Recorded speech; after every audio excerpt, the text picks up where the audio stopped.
Hello, thank you for joining with me. Today we are reading chapter 28, The Little Gap, section 2, Reversing Effect and Cause. And if you'd like to join me in prayer, if you're able to, dear Father, please allow me to set aside everything I think I know about everything, God. Please enable me an open mind and a new experience. Thank you, God. And so it is. Amen.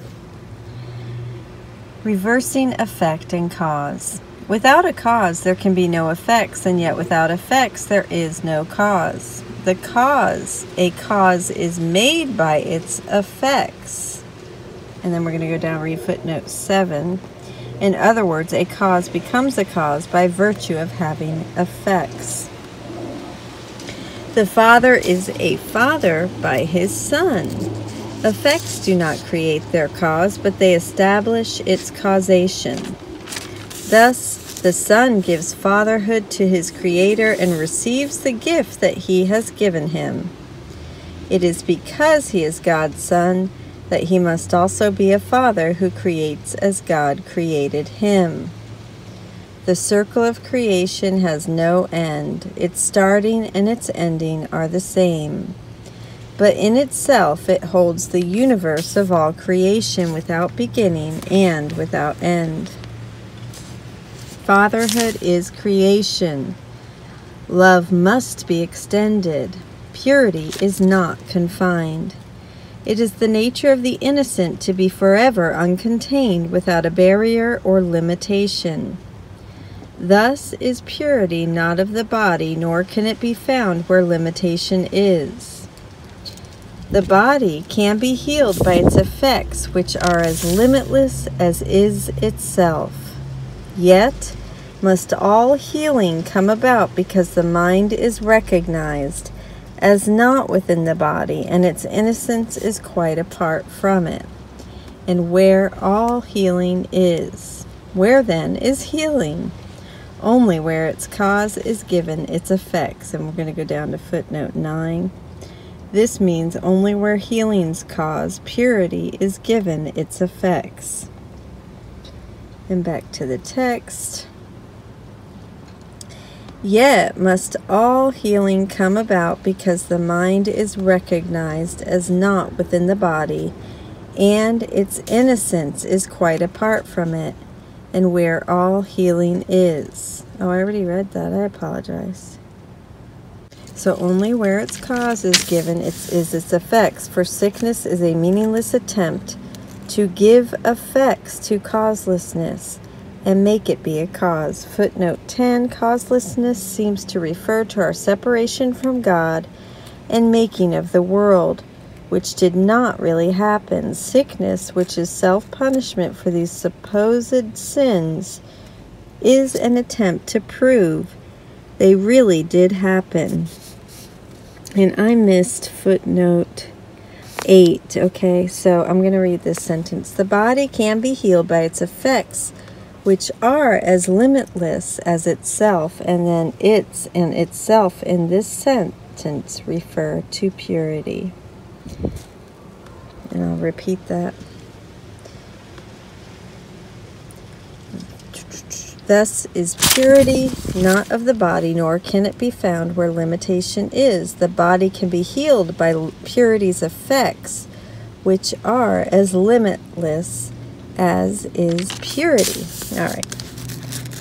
Always in sickness does the Son of God attempt to make himself his cause, and not allow himself to be his Father's Son. For this impossible desire, he does not believe that he is love's effects, and must be cause because of what he is.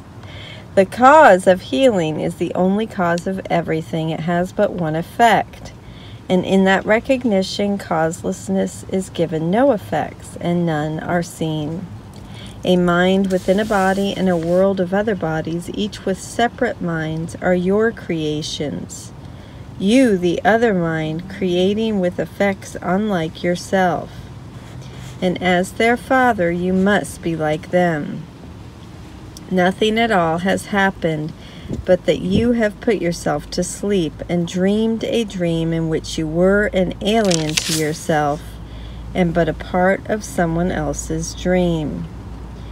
The miracle does not awaken you, but merely shows you who the dreamer is. Footnote 11.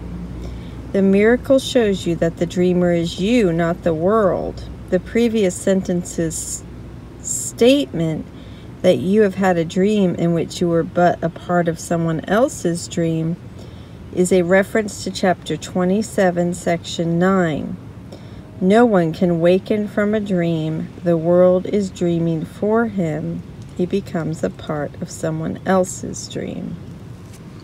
And back to the text, it teaches you there is a choice of dreams while you are still asleep, depending on the purpose of your dreaming. Do you wish for dreams of healing or for dreams of death?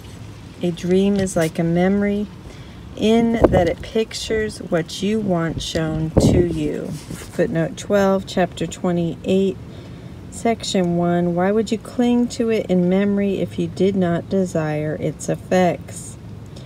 Remembering is as selective as perception, being its past tense. The point in this earlier passage is that memory shows you what you desire to see. The point in the above passage is that dreams are like that too.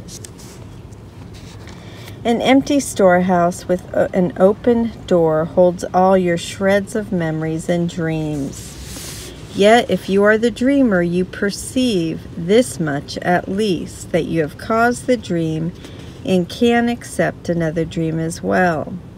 But for this change in content of the dream, it must be realized that it is you who dream the dreaming that you do not like. But it is an effect that you have caused, and you would not be cause of this effect. In dreams of murder and attack, you are the victim, in a dying body slain. But in forgiving dreams is no one asked to be the victim or the sufferer. These are the happy dreams of the miracle exchanges for your own. It does not ask you to make another, only that you see you made the one you would exchange for this. This world is causeless, as is every dream that anyone has dreamed within the world. No plans are possible, and no design exists that could be found and understood. What else could be expected from a thing that has no cause? But if it has no cause, it has no purpose. You may cause a dream, but never will you give it real effects, for that would change its cause, and it is this you cannot do. The dreamer of a dream is not awake, but does not know he sleeps.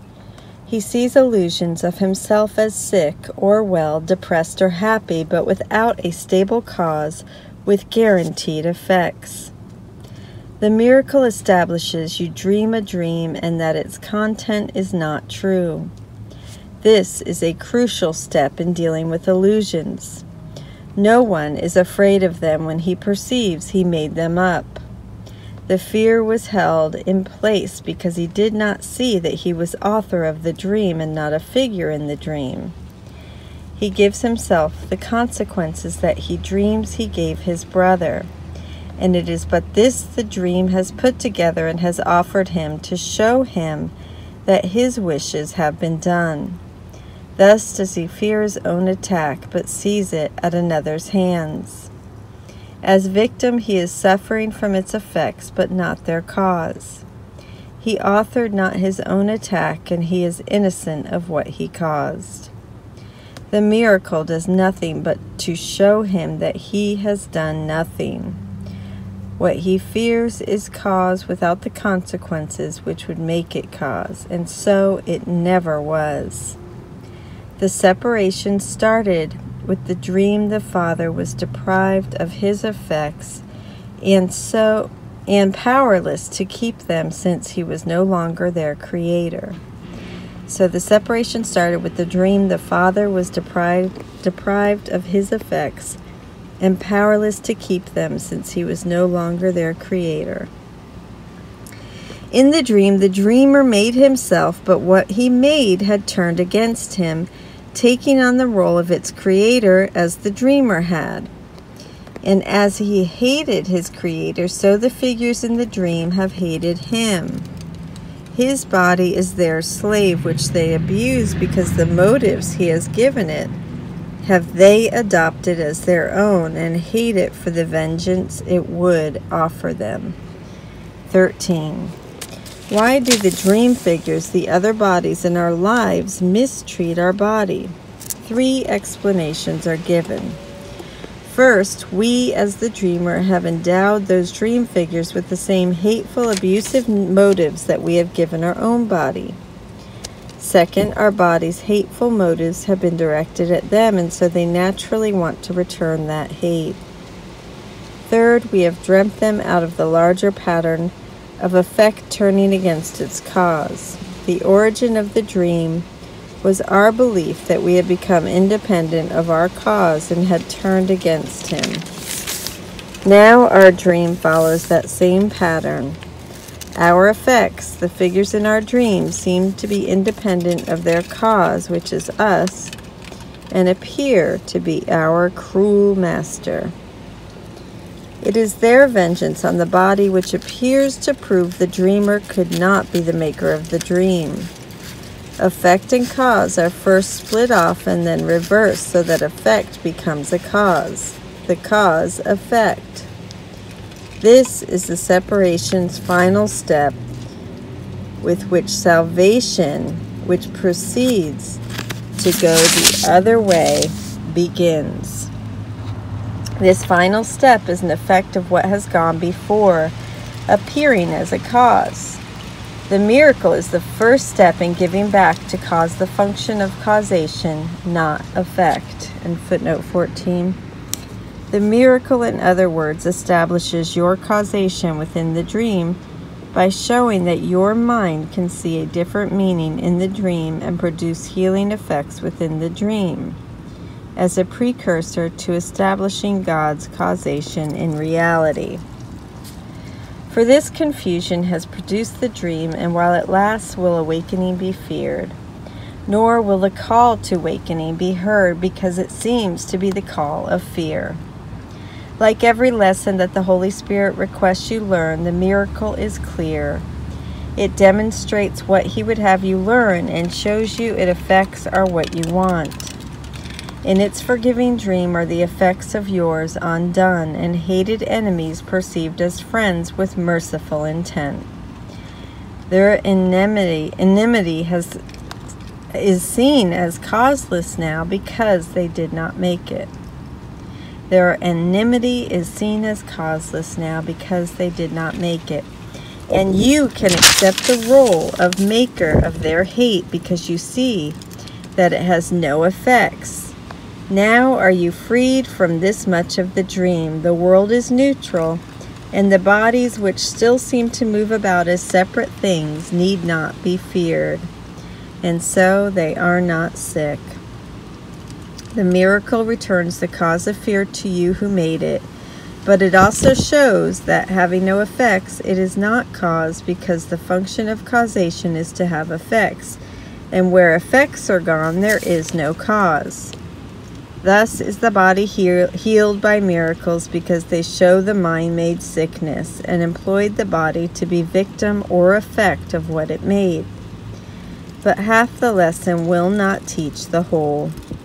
The miracle is useless if you learn, but that the body can be healed, for this is not the lesson it was sent to teach. The lesson is the mind was sick that thought the body could be sick. Projecting out its guilt caused nothing and had no effects. Footnote 15. The miracle then heals the body through 2 different ideas. First, that the mind causes sickness, and second, that when it causes sickness by projecting its guilt upon the body, it really causes nothing, because the body is just a figure in the dream. And back to the text. This world is full of miracles. They stand in shining silence next to every dream of pain and suffering, of sin and guilt. They are the dream's alternative, the choice to be the dreamer rather than deny the active role in making up the dream. They are the glad effects of taking back the consequence of sickness to its cause. The body is released because the mind acknowledges, this is not done to me, but I am doing this, and thus the mind is free to make another choice instead. Being here, salvation will proceed to change the course of every step in the descent to separation until all the steps have been retraced, the ladder gone, and all the dreaming of the world undone. And now join me in Robert Perry's commentary. Today's section continues the kind of deep metaphysical teaching that we saw in yesterday's section. After reading it this morning, Nicola said she didn't have a clue what it was saying, and I said I felt much the same way. But after going over it and over it this morning, its main themes have become much clearer to me. What ties the section together is the theme of cause and effect. The key thing to remember about cause and effect here is that unless a cause has real effects, it cannot be said to be a cause. The original case of cause and effect, of course, is the Father and the Son. God's love and purity are such that they simply cannot be contained. They are not a fragile flower, but a power unopposed. They must extend outward and bring into being their natural result, God's Son. God, therefore, is cause, and we are his effect. When we think of cause and effect, then, this cause and effect relationship is the first thing that should come to mind. We, however, tried to break this relationship. We first saw ourselves as split off from God, imagining that we had somehow created ourselves. And then, as previous sections have told us, we turned against God, hating him and even imagining that we had created him. We stole fire, i.e. causation, from heaven, and then turned around and tried to use this fire to torch God. Then we tried to set ourselves up as our own little God. We gave birth to our own world, populated by separated minds in little clay pots. A mind within a body and a world of other bodies, each with separate minds, are your creations. However, since we made this world as an outgrowth of our rejection of God's causation, we necessarily reproduce that same pattern here. Just as we believe that God's effect, us, had separated off from him and become self-caused, so we believe that our effect, the world, has become independent from us and self-existent. Just as we turned against our cause, so the world has now turned against us. And as he hated his creator, so the figures in the dreams have hated him. And just as we fancied ourselves as God's creator, so the world now seems to be our creator. This section gets a bit more specific in terms of how the world turns against us. As we dream the world, it says, we take our attack upon our brother, which we carry out both mentally and physically, and then endow the dream figures with that same motive to attack, only now directed at us. As a result, the figures in our dream are like zombies that have surrounded the house and are pounding on the doors and crawling in through broken windows. We have now reached the bottom of the ladder that we traveled down in the separation. We have reversed causation twice, first with God and then with the world. Oops, excuse me.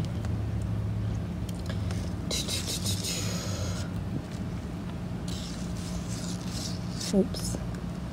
I'm getting there, I'm sorry.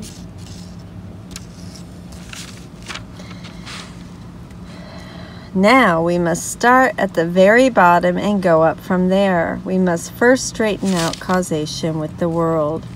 That means two things. First, we need to realize that we are the cause, not the effect of the world. As a recent section put it, you are the dreamer of the world of dreams. We need to begin walking through our world and genuinely feeling like cause, not effect. As we survey our daily environment and all that it does to us, there needs to be a constant thought in the back of our heads, I am the one dreaming this. Second, just as importantly, we need to realize that in causing this world, we cause nothing. Having unplugged ourselves from first cause. Okay.